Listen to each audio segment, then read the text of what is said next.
Astronomia e astrofísica são duas disciplinas, mas se a gente for ver a ementa dessas duas disciplinas, é, é a mesma ementa. A ideia é que elas sejam diferentes, né? Quer dizer, a astronomia mais voltada ao profissional que vai ser professor, então vai tratar de uma forma, em muitos aspectos, um pouco mais descritiva, e a astrofísica vai tratar de aspectos, em especial, né, a partir da mecânica quântica, termodinâmica, a partir dos trabalhos de Cecília Payne, né, a astrofísica, então, reconhecida, né, como a pessoa que deu os trabalhos que deram origem à astrofísica. Então, a partir desse enfoque, Cecília Payne.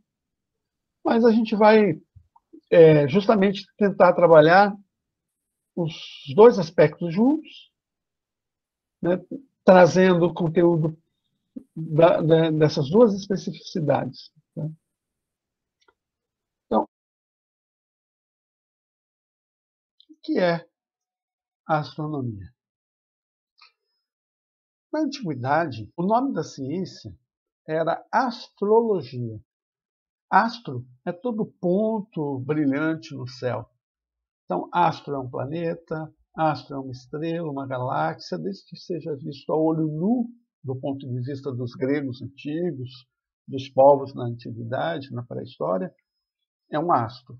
A astrologia tinha essa dupla visão, né? Um estudo mais científico, mas também de adivinhação. Acreditava-se que a posição dos astros poderia determinar o destino de pessoas, de países. A partir de Kepler, principalmente, onde houve o rompimento dessa visão divinatória com a própria ciência, se cunhou um novo nome para a ciência que estuda os astros, que é a astronomia. Esse sufixo nomia, de origem grega, quer dizer leis, regras. Então a astronomia estuda justamente a ordenação desse universo, observada pelos astrônomos, destes astros. Quais são as leis que regem esse movimento dos astros? Mas não apenas isso, também estuda as posições relativas, os movimentos, a estrutura e a evolução dos astros. Observam e medem características dos objetos estelares. Que objetos que são observados? Do sistema solar, Sol, planetas, meteoros, cometas. Da Via Láctea, nuvens de gás, estrelas. E para além da Via Láctea, galáxias, aglomerado de galáxias, superaglomerados de galáxias. E como que a gente pode observar isso? O que nos chega de informação é a radiação eletromagnética, luz visível a partir de lunetas e telescópios, mas também existem instrumentos que nos permitem medir na faixa do ultravioleta, do raio-x, do infravermelho, ondas de rádio. Atualmente não só isso. Então, já se pôde obter informação a partir de uma colisão de dois buracos negros de ondas gravitacionais. É muito difícil isso, porque as ondas gravitacionais são difíceis de serem detectadas, tanto que precisa de uma colisão de dois buracos negros para poder ser detectado, né, como foi há aproximadamente uma década. Mas também as sondas que foram, por exemplo, para Marte, ou mesmo para outras, né, para o sistema solar externo, Júpiter, Saturno, é possível, a partir dessas sondas, se fazer análise química diretamente, né, por coleta de material, fazer análise química e saber a respeito da composição química desse material. Também grandezas físicas, como temperatura, e a viagem tripulada, né, da Apollo, em que se pôde o homem ter contato e ter uma visão mais próxima da Lua.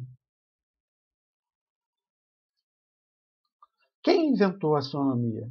Normalmente, quando eu faço essa pergunta, a resposta é Galileu, Kepler, Copérnico, Aristóteles, Arquimedes. Bom, mas quem inventou a astronomia, na verdade, foi esse senhor aqui. Na verdade, isso aqui é apenas uma ilustração, esse é um ator, mas representando o homem pré-histórico. A astronomia é uma ciência pré-histórica. Antes da escrita já se fazia astronomia. E se tem provas a respeito disso, né? Existe, por exemplo, o disco de Nebra, mitos que mostram de que na pré-história já existia astronomia. Monumentos megalíticos como Stonehenge, especificamente sobre a análise do ano solar obtida na pré-história, eu fiz um vídeo específico chamado Ano Solar.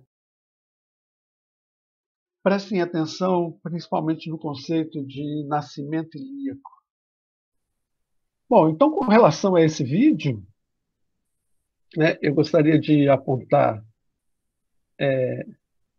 essa preocupação de todos os povos, de muitos povos, não só dos egípcios, de muitos povos da antiguidade, então, dos povos da Mesopotâmia, dos gregos, chineses, no registro de um calendário anual, um calendário que pudesse ser utilizado com essa preocupação: plantar, colher, caçar, saber quando que os pássaros vão migrar, saber o comportamento dos insetos com relação a isso.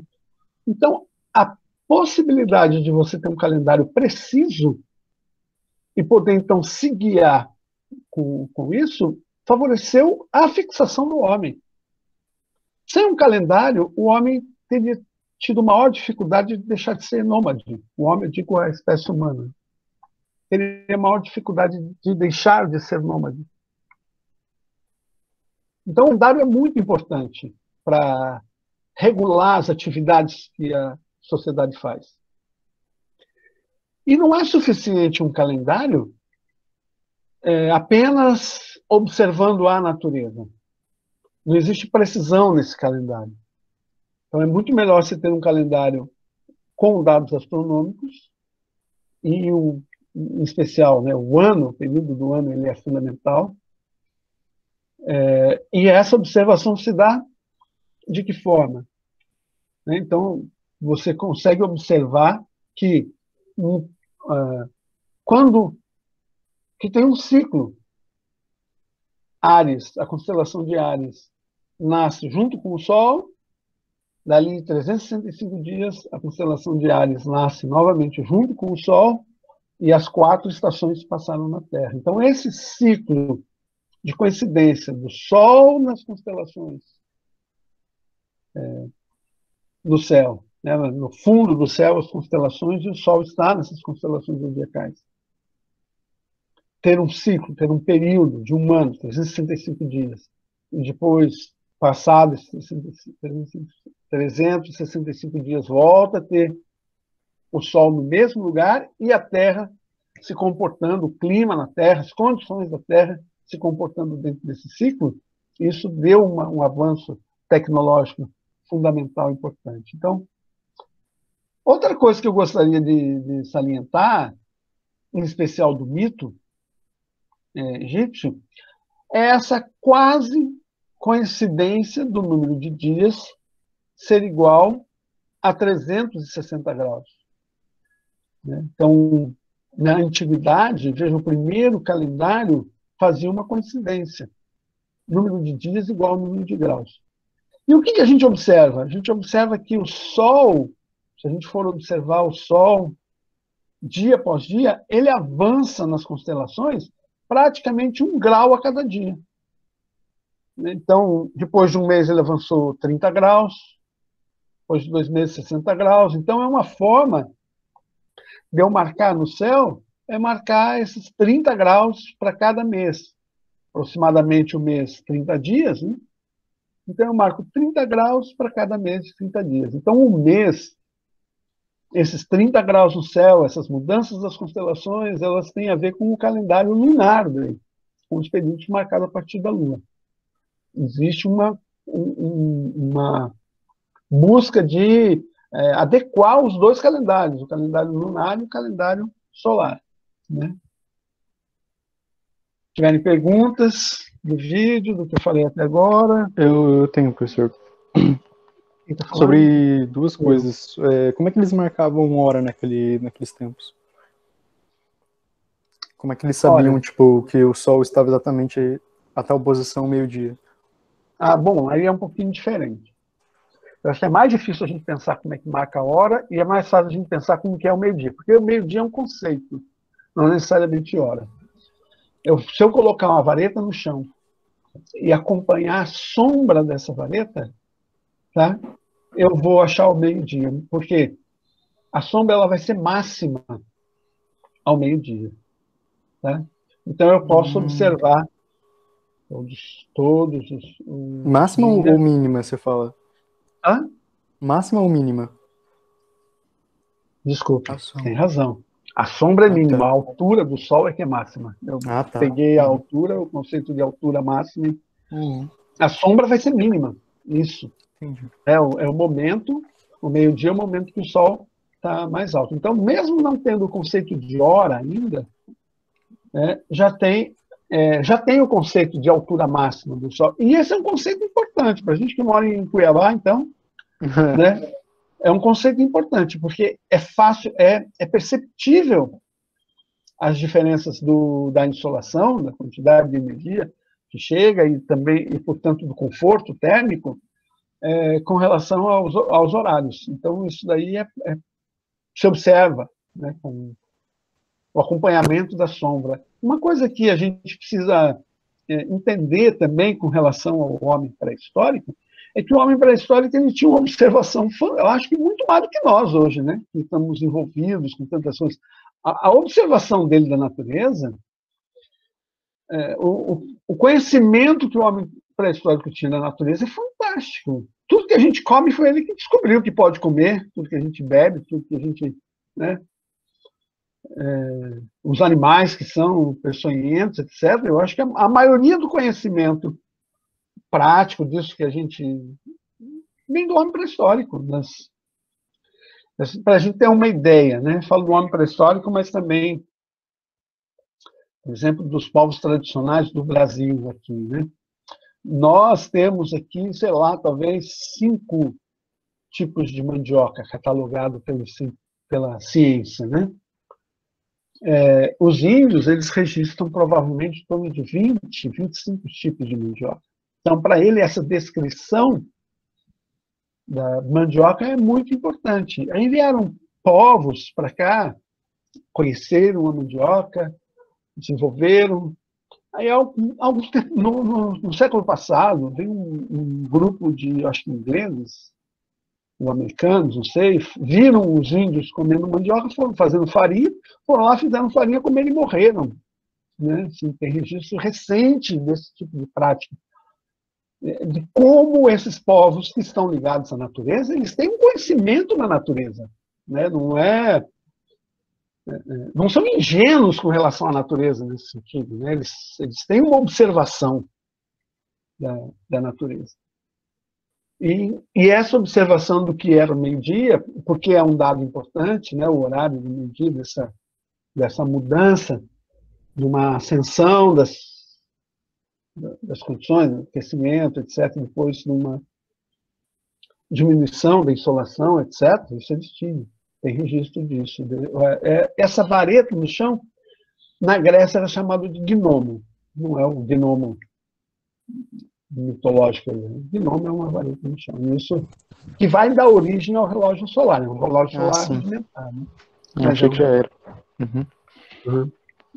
O relógio solar tem um pouco mais de sofisticação, porque, bom, a gente vai ver quando pensar melhor a respeito da insolação do Sol, durante um ano a gente vai ver algumas características do que a gente precisa ter para ser um relógio solar. Ah, sim.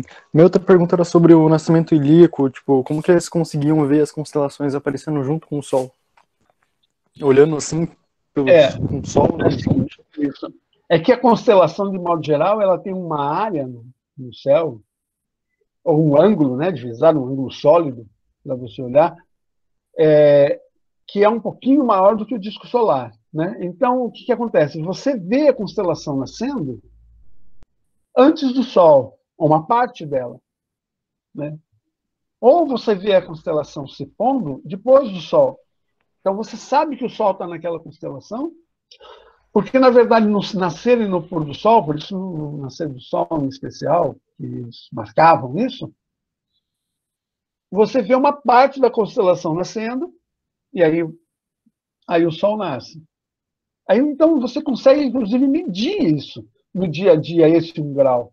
Porque você percebe que no dia seguinte, a constelação está 1 grau à frente. No outro dia, mais 1 grau à frente. Aparece um pouco mais a constelação no horizonte antes do nascer do Sol. Então, você consegue, por exemplo, dos povos tradicionais do Brasil aqui, né? Nós temos aqui, sei lá, talvez 5 tipos de mandioca catalogados pela ciência, né? Os índios, eles registram provavelmente em torno de 20, 25 tipos de mandioca. Então, para ele, essa descrição da mandioca é muito importante. Aí vieram povos para cá, conheceram a mandioca, desenvolveram. Aí, no século passado, veio um grupo de, acho que ingleses, ou americanos, não sei, viram os índios comendo mandioca, foram fazendo farinha, foram lá, fizeram farinha, comeram e morreram. Né? Assim, tem registro recente desse tipo de prática. De como esses povos que estão ligados à natureza, eles têm um conhecimento na natureza. Né? Não são ingênuos com relação à natureza nesse sentido. Né? Eles têm uma observação da natureza. E essa observação do que era o meio-dia, porque é um dado importante, né, o horário do meio-dia, dessa mudança, de uma ascensão das condições, do aquecimento, etc., depois de uma diminuição da insolação, etc., isso eles tinham, tem registro disso. Essa vareta no chão, na Grécia era chamado de gnomo, não é o gnomo mitológico. Gnomo é uma vareta no chão. Isso que vai dar origem ao relógio solar, um relógio solar rudimentar. Né? Eu achei que já era. Uhum. O relógio solar tem um pouco mais de sofisticação, porque...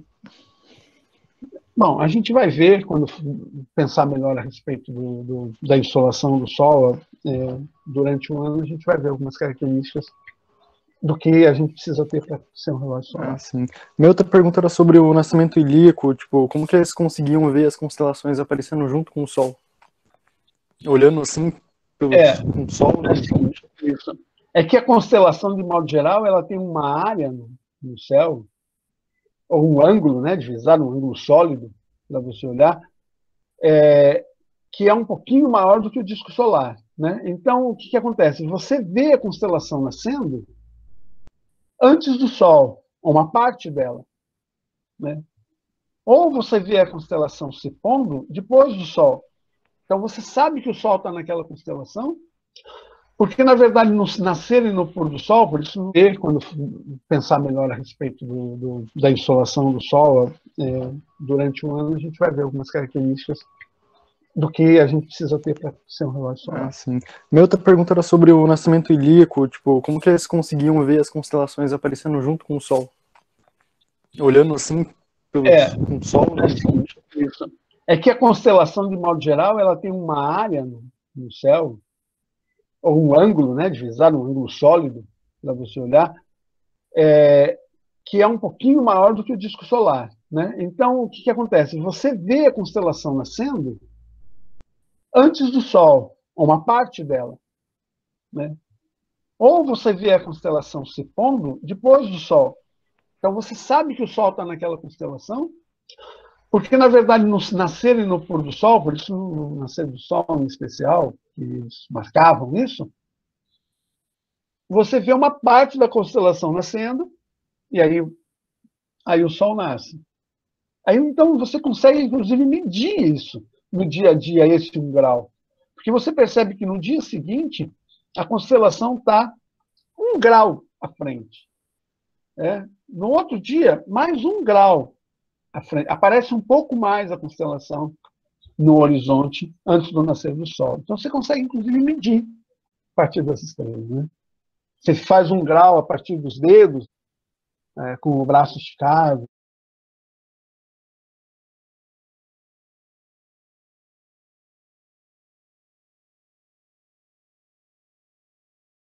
Professor, eu já vi gente que tirou foto do sol durante um ano. Ela forma até um desenho. Que se você tirar foto do dia do sol durante o ano, ele não fica na mesma posição todo dia. Devido ao movimento da Terra, você vai ver, forma um 8 no céu. Assim, né? E conforme a posição que você está, um 8 mais simétrico, um 8 menos simétrico. A gente vai explicar isso daí, o porquê dessa posição aí, quando a gente estiver falando sobre a astronomia de posição, a gente vai ver. Analema, devido ao movimento de translação da Terra e o eixo, a conservação da quantidade de movimento de rotação. Né? Então, o eixo sempre apontando para a mesma estrela, isso implica dessa forma, esse desenho. Então, existem provas de astronomia na pré-história. Os observatórios astronômicos. Existem observatórios astronômicos na América pré-colombiana, os índios brasileiros. Tem o professor Germano Afonso, que foi professor de astronomia da Universidade Federal do Paraná, mecânica clássica também, atualmente está na Universidade do Pará, que é o cara que mais estuda etnoastronomia. E ele tem esses registros junto aos povos Tupi, Tupinambá, no Brasil, né, de que eles têm observatórios astronômicos. Os índios brasileiros da ilha de Marajó, antes da chegada do homem branco, eles tinham, eles sabiam marcar as pororocas do rio Amazonas e observar a coincidência com relação à lua nova, né, e a lua cheia, que daí faz com que as pororocas sejam mais fortes devido à maré, né, que é a maré combinada nas luas novas e cheias, a maré combinada, em especial na lua nova, a maré combinada da maré devido à lua e da maré devido ao sol. E eles tinham essa observação, quer dizer, eles já sabiam, antes mesmo dos registros de Isaac Newton, de que a maré, e existe registro disso, né, dos povos, da maré, da causa da maré e das pororocas, em função disso, de que é o movimento da Lua, a atração da Lua com relação a essas águas, antes dos trabalhos na Europa. Então, fantástica a observação desses povos. E Newton só copiou. não entendi. Newton só copiou, quem descobriu foi um brasileiro. Né? Brasileiro. E um objeto fantástico é o disco celeste Nebra, que conta nesse vídeo que eu passei para vocês, que eu não vou comentar muito sobre o vídeo, eu quero que vocês assistam, que que está no YouTube, tem bem observado todo como que as pessoas encontraram, como que foi resgatado pelo museu, né, toda essa discussão do que foi essa conquista desse disco aí para o museu. Né? Esse disco celeste de Nebra, então, tem uma série, ele é um disco de cobre com uma série de incrustações de ouro. Ele é, assim como o Observatório Astronômico Pré-Histórico de Stonehenge, ele é um observatório. Tá? Ele tem essa característica de ser um observatório. Assim, ele é um planetário. Ele permite que você encontre a posição do Sol, da Lua, etc. Tá? Opa, eu acho que está repetindo aqui, né? Ah, tá. Já vimos o vídeo no YouTube. Antes de... Eu pus aqui a apresentação e estelário. Então, antes de usar o estelário, eu vou só mudar a apresentação. Eu pus como apresentação. Eu queria, na verdade, ter feito um pequeno vídeo meu aqui também, do disco de Nebra, mas nós vamos ver aqui. Vou explicando aqui. Então, foi descoberto em 1999 na Alemanha, na região de Gozek. Aqui uma imagem com ele já bastante restaurado, né? Isso aqui estava quebrado, então isso aqui está... Quem viu o vídeo viu lá como é que estava, né? As diversas estrelas, algumas caíram, né? Então tem marca, só da marca de onde a estrela estava. Então, o diâmetro é de 31 por 32, então ela é quase circular, espessura 1,5 na borda e espessura de 4,5 no centro, então ele é um disco, uma lente, né, biconvexa, massa de 2,50 kg, data de 2100 a 1700 a.C., tá? Feito de bronze, a cor originária é castanho escuro ao negro e a cor atual é verde. Isso por quê? Pela oxidação, né? E incrustações em ouro. Há incrustações sobre discos de diversas datas. Existem 4 fases dessas incrustações. Um disco solar ou lua cheia, não se pode decidir, só por ser um disco. 32, lua crescente, 32 estrelas. Disco solar ou lua cheia, lua crescente, 30 estrelas e 2 arcos no horizonte. Então, aqui tem os 2 arcos no horizonte e 2 estrelas se perderam. Uma está aqui, né, o lugar onde ela marcava, outra não sei dizer. Igual à anterior, acrescida uma nave entre os 2 arcos. E igual à anterior, com perfurações na borda.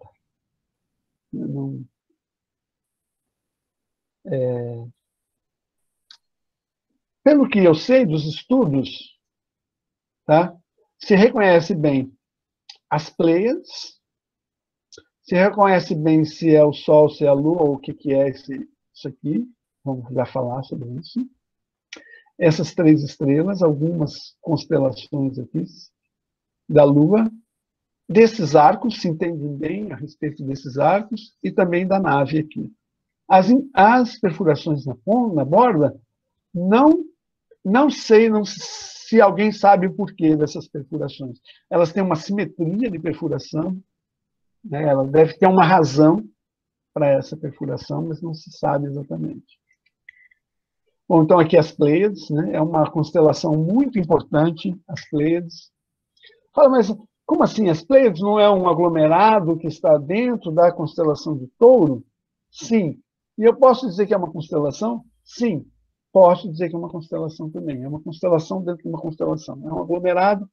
Como é um conjunto de estrelas, eu digo que é uma constelação, né? Co, de ao lado, de junto, e estela, de estrela. Então, são estrelas juntas, né? Constelação quer dizer isso. Um conjunto de estrelas próximas.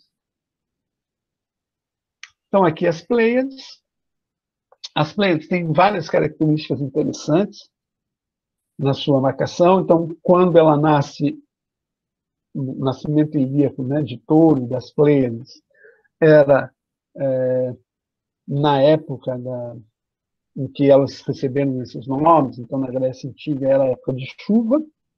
O touro também marca, né, o início de chuvas, e as Pleiades marcam o início de chuvas, está ligado a isso. O mito das Pleiades tem essa ligação.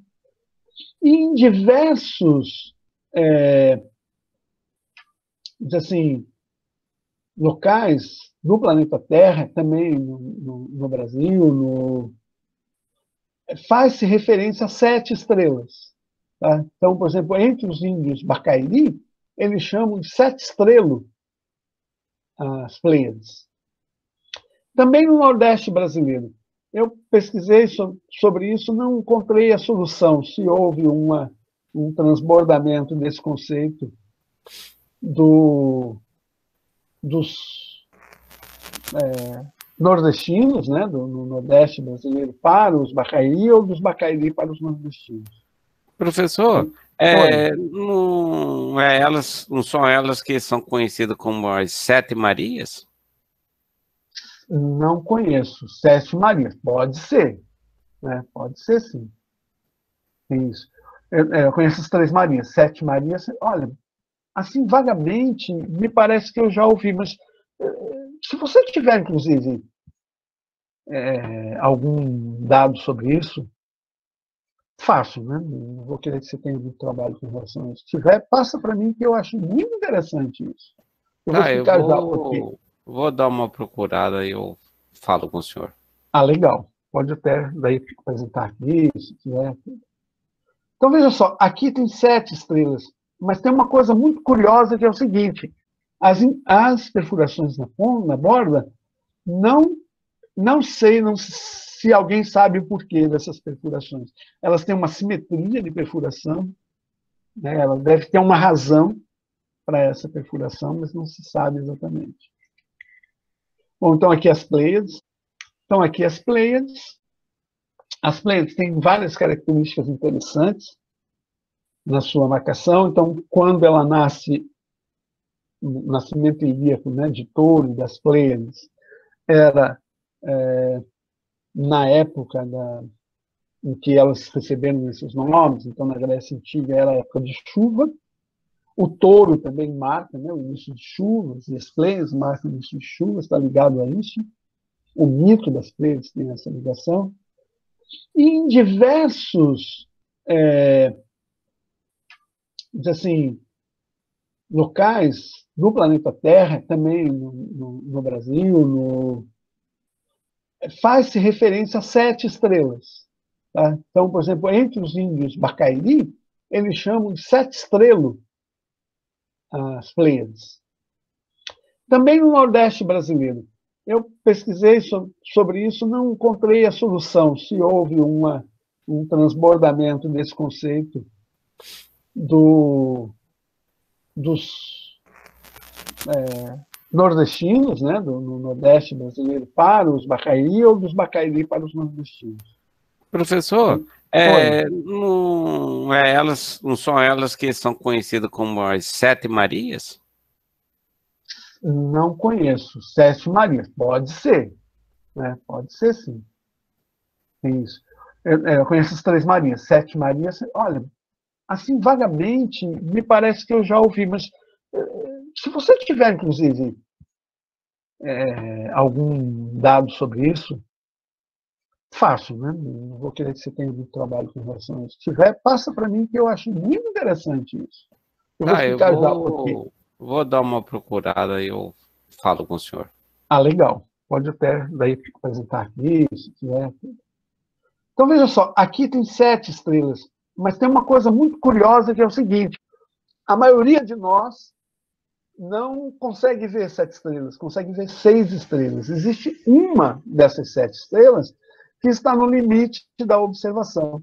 Então, marcaram da forma como alguns poucos viram que são 7 estrelas, que a maioria vê 6 estrelas. Então, tem uma acuidade visual, algumas pessoas têm uma acuidade visual melhor, que são 7 estrelas, que a maioria vê 6 estrelas. Então, tem uma acuidade visual, algumas pessoas têm uma acuidade visual melhor. Então, existe uma interpretação desse arqueólogo aqui, Harald Miller, e do astrônomo Wolfhard Scholler, do seguinte, que marca, aqui a Lua marca o 10 de março da Idade do Bronze, plantio, tá?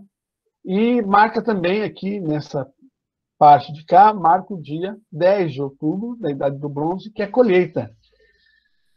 Por que isso? Por que marcam duas épocas?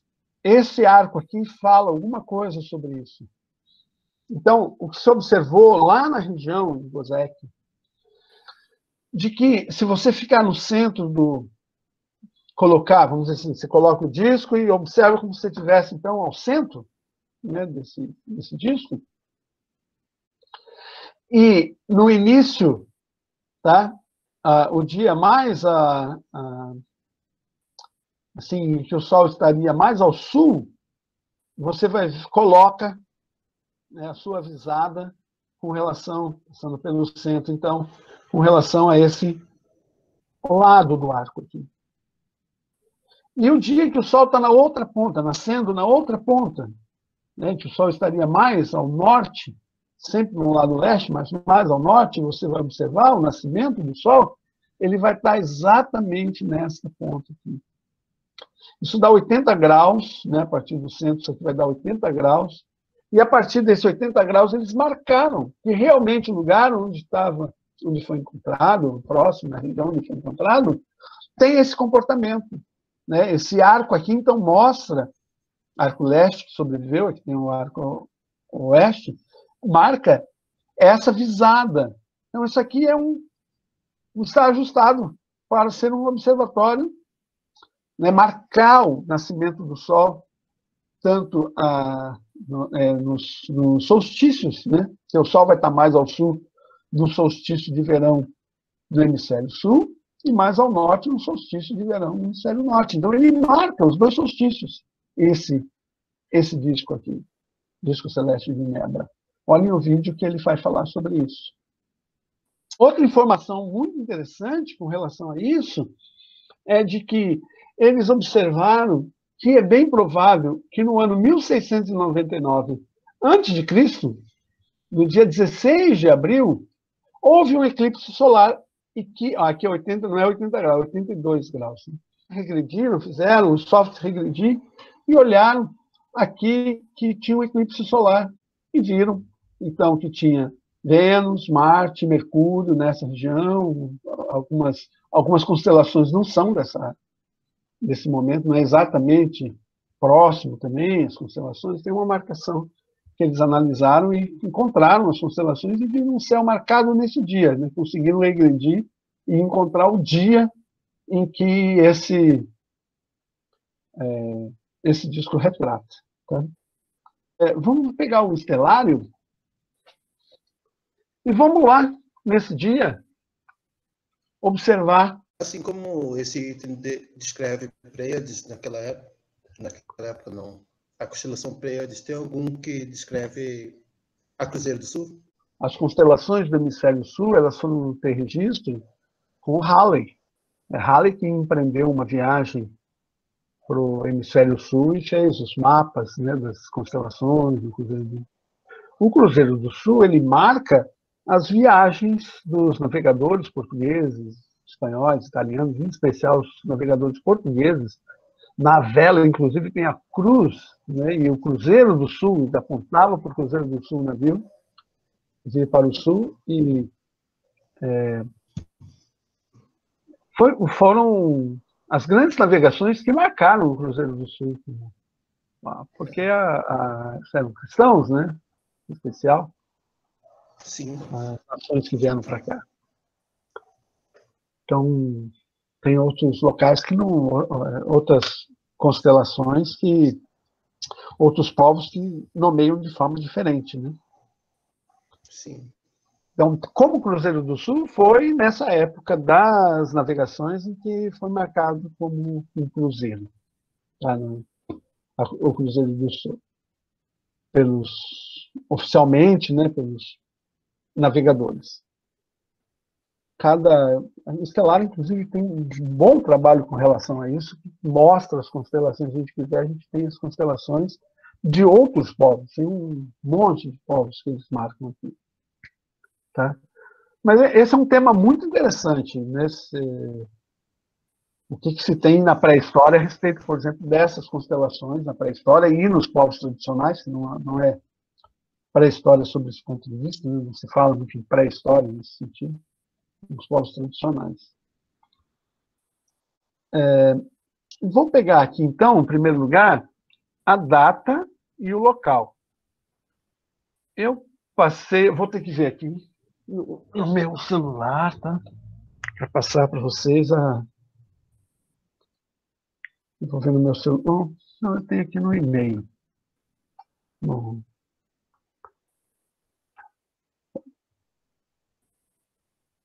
Opa, professor. 47 graus, 19 minutos e 22 segundos no norte.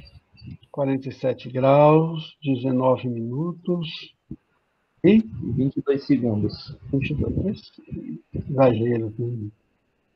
Em leste é 10 graus, 10, 9 minutos e 9 20 minutos, segundos. 20 segundos. Ah, não.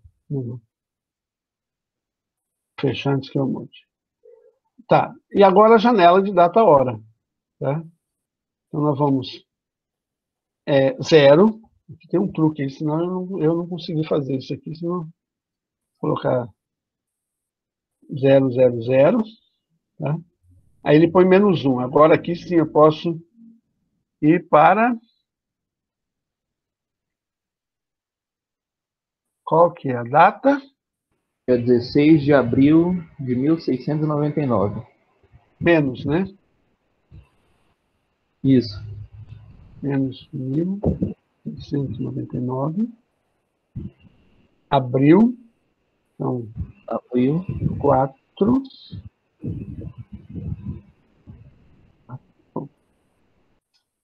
Aqui. 4. 1699. 16.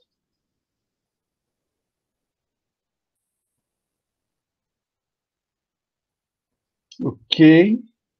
Tá. Vamos pôr no nascer do sol. Aqui. 6. Ô, professor, Oi. quando a gente vai tentar, eu tentei colocar essa data, a gente tem que ir um por um, porque a gente não consegue escrever a data. Pelo menos eu não consegui. Então, Eu fiquei quase uma vida tentando chegar nessa data. qual que é o problema da data aqui? Eu também fiquei perdido no começo. Qual que é o problema? Você não consegue pôr negativo, né? Então, como que eu fiz? Eu pus ali o 0, aí fui na flechinha, ficou negativo, aí você preenche. Depois no negativo, põe que ele entra o sinal negativo, ele aceita. Entendi. Né? Então, vamos olhar aqui no leste. Aqui, ó, sol nascendo. Ó, o sol nascendo nesse dia. E, né, vamos acompanhar aqui, vamos adiantar, fazer ele avançar um pouquinho mais rápido.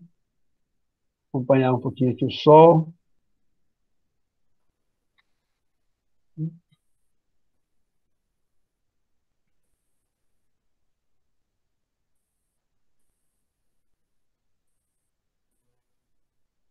Ele tem um problema. A gente vai ter que tirar a atmosfera, tá? Não sei se deu algum problema aqui. Mas outro dia, já tem uns dias que eu estou meio cabreiro com esse meu estelário. Porque, cadê a Lua? Agora há pouco eu tinha visto a Lua. Então não está certo, né? Não está certo isso aqui. É 1699? Foi isso que a gente viu? Eu fiz isso daqui, olhei, fiquei fascinado em ter visto, e agora estou aqui em dúvida se tem algo errado aqui. Deixa eu ver aqui. 16 de abril de 1699. 16 de abril de 1699. O local foi certinho, né? Eu passei, e eu estou agora aí, que tô ficando, fiquei triste agora.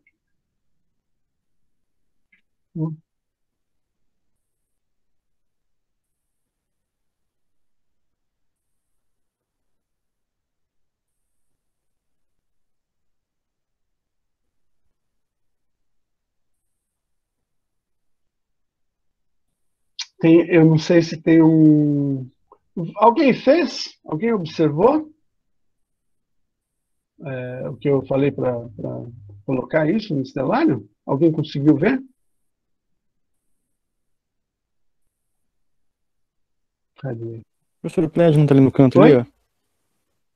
Ali no cantinho. Ah, não vai dar pra apontar. Mas ela não tá aí? Ela teria que estar escrita alguma coisa assim? A Lua? Não, a Pleiade, a gente tá procurando a Pleiade, não é? Não, estou procurando a Lua. Ah, Lua. Aqui é a Lua. Tá? Mas a data é negativa mesmo, professor? É. Antes de Cristo. Before. Tem em inglês, né? Aqui. Aqui. Professor, Oi. talvez, eu acho que os meses e os dias também são negativos, então talvez você vai ter que contar regressivamente. Não, aqui não é. Aqui é uma flechinha só. Não, os dias não são negativos, não. Então, É só uma flechinha, então.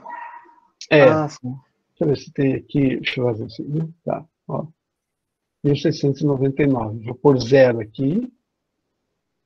Voltar por abril, 16.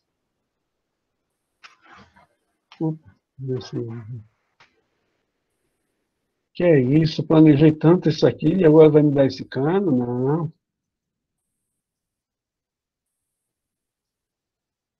Vou pôr aqui. 1699. Tem nem lua perto.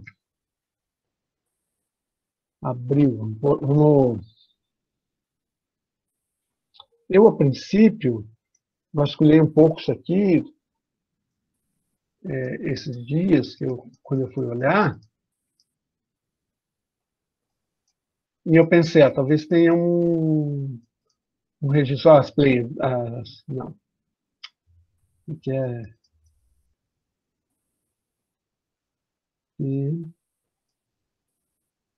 Mercúrio e a Lua.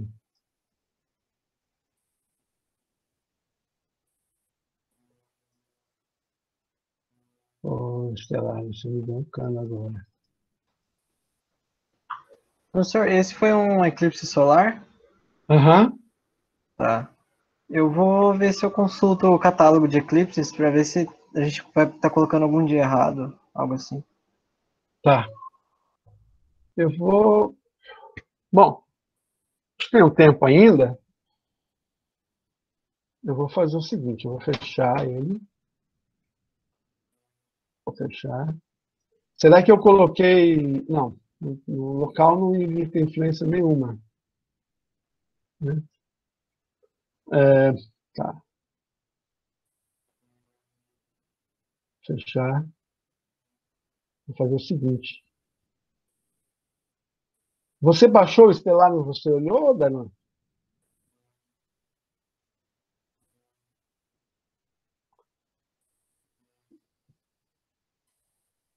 Oi, professor, você está falando comigo? Isso, você baixou e olhou e conseguiu ver? Não, eu baixei o Stellarium, mas eu não testei esse eclipse ainda, então... Tá. Mas eu vou olhar no catálogo de eclipses, porque a NASA tem um catálogo, né? Uhum. E aí você pode olhar até 2000 anos atrás. É 1600 menos 1690 e... 9. Quantos? Menos 1699. Menos 1699. E foi em abril, né? Uhum. Eu estou baixando de novo. Vou reinstalar aqui rapidinho. Porque já tem uns dias que eu tenho visto que eu tenho recebido informações diversas do que eu estava esperando. Aham. E essa informação aqui não fui eu que inventei essa data e isso daí. Sim. Foi esse astrônomo que fez, e eu fiz. Eu fui aqui no Estelar e vi, deu certinho. Sabe? Então, o que está acontecendo aqui, eu não tenho ideia, não. Então, aqui no catálogo tá falando, ó, menos, ou seja, 1699 a.C. Uhum. e abril, dia 27. É o único eclipse que tem. Então vamos lá, 27. Vamos pôr no Estelar. Bom, tem 11 dias aí de diferença que pode ser a mudança do calendário, né? Assim, o Estelar só regride sem fazer a correção da mudança do calendário. Pode ser isso. Né? Cadê o Stellarium aqui? Eu já tinha desconfigurado. Nossa. E foi isso, eu fui avançando e encontrei num...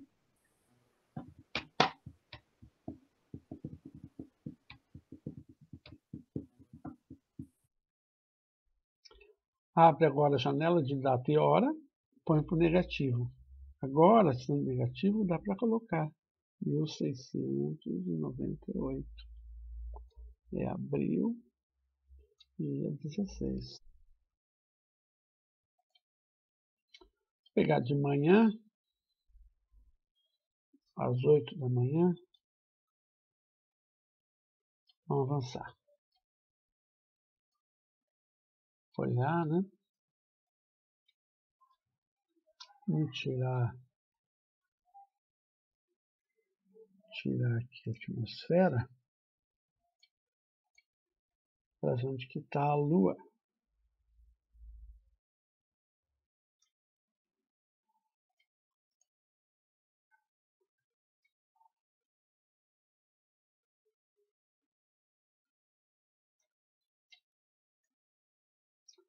Então, aqui sem atmosfera, vamos colocar a Lua no centro da tela.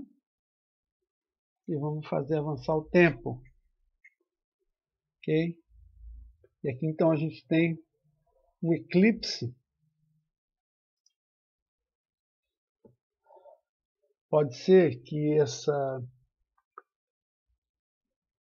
o software Stellarium esteja dando um erro, que é mais provável que tenha sido um eclipse total.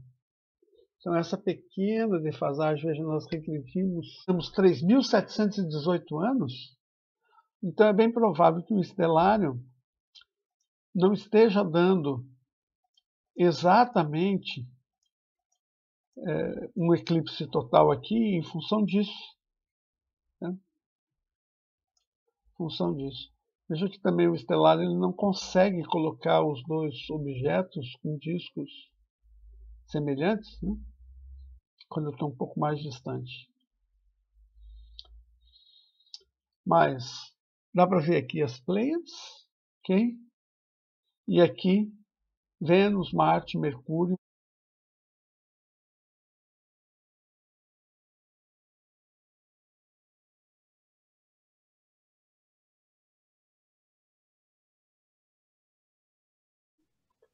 Então, essa aqui é a cabeça reconstituída de um homem do início do período neolítico. Ele é igual a nós, né? É o Homo sapiens, essas pessoas que construíram o Stonehenge, que construíram esse disco de Nebra, tem a mesma capacidade intelectual e tem uma diferença que tem uma ligação com a natureza e puderam observar isso. Então, não vamos não menosprezar, né, a capacidade dessas pessoas. Tá?